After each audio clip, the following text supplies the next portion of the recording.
Good morning children. आज हम लोग चर्चा करेंगे वाक्य के अंग के बारे में। हम लोगों ने पिछले वीडियोज में पढ़ा कि वाक्य के दो अंग होते हैं, उद्देश्य और विधेय। जिसके विषय में कुछ कहा जाए उसे उद्देश्य कहा जाता है और उद्देश्य के विषय में जो कुछ कहा जाता है उसे विधेय कहा जाता है। अब इसके विस्तार के बारे में पढ़ेंगे। विस्तार का मतलब क्या होता है? फैलाव। विस्तार का मतलब फैलाव या बढ़ोतरी होता है। तो देखते हैं उद्देश्य और विधेय का विस्तार वाक्य में किस प्रकार से होता है। हम एक छोटा सा वाक्य लिए हैं, राम राजा थे। एक छोटा सा सेंटेंस। इस वाक्य के पढ़ने से पूर्ण भाव की अभिव्यक्ति होती है। अब इसमें हम जानते हैं कि राम क्या है?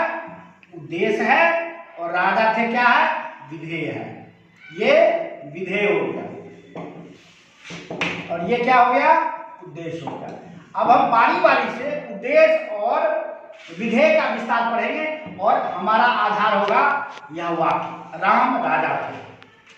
तो बच्चों, वाक्य का जो विस्तार करना है, उद्देश्य का जो विस्तार करना है या विधेय का विस्तार करना है, तो वाक्य की संरचना को देखते हुए हम उसमें अपने मन से कुछ शब्द जोड़ते हैं, लेकिन बिना अर्थ को परिवर्तित किए हुए।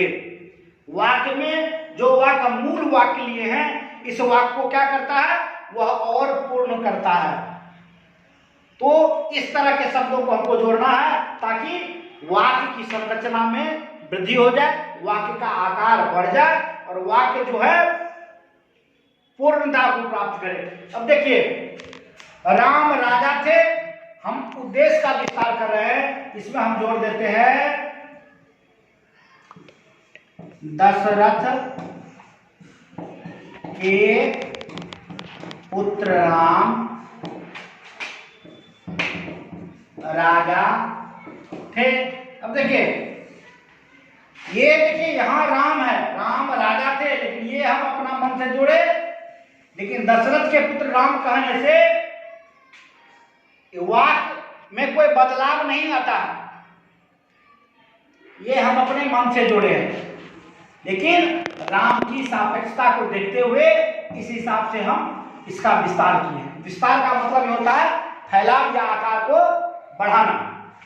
तो दशरथ के पुत्र राम राजा थे, यही चीज कहलाता है उद्देश्य का विस्तार। और भी हम इस वाक्य को विस्तार करके बता सकते हैं। अब हम इसी वाक्य को विधेय के विस्तार के द्वारा बताएंगे। दशरथ के पुत्र राम, पहले क्या है? राम राजा थे। अब हम वाक्य क्या बना? दशरथ के पुत्र राम राजा थे। अब हम विधेय का विस्तार करेंगे, तो विधेय का जो विस्तार होगा वो विधेय वाला हिस्सा में होगा। यानी विधेय वाक्य के किस भाग में होता है? सेकेंड फेज में होता है, सेकेंड भाग में होता है, जिसमें क्रिया होती है, कर्म होता है। तो इसी वाक्य को हम क्या लिखेंगे? राम अयोध्या के राजा। अब देखिए, राम राजा थे और कहां के थे? अयोध्या के थे। ये हम जोड़ दिए।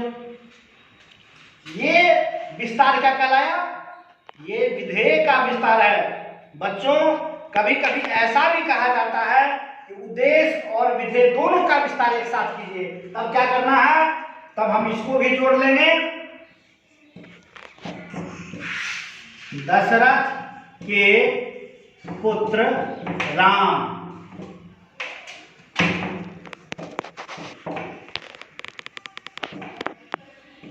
अयोध्या के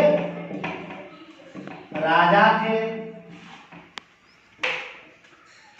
और विस्तार कर सकते हैं, इसमें एक और वर्ड जोड़ देंगे तो और विस्तार हो जाएगा। दशरथ के पुत्र राम अयोध्या के न्यायप्रिय राजा थे। तो इस तरीके से, इस प्रकार हम उद्देश्य का और विधेय का विस्तार बारी बारी से कर सकते हैं और बिना अर्थ परिवर्तन के, बिना किसी बदलाव के। तो इस तरह से बच्चों आज की क्लास में हम लोगों ने सीखा वाक्य के दो भाग होते हैं, उद्देश्य और विधेय। और उद्देश्य और विधेय का विस्तार किस प्रकार से किया जा सकता है, तो आपने इस उदाहरण के द्वारा सीखा, समझा। आज के लिए बस इतना ही। अगले वीडियो में हम उपस्थित होंगे, वाक्य को किन किन आधारों पर बांटा गया है उसकी चर्चा करेंगे, उसके भेदों को समझेंगे, उसके प्रकार को जानेंगे, उनके उदाहरण को सीखेंगे। तब तक के लिए स्टे होम, स्टे सेफ।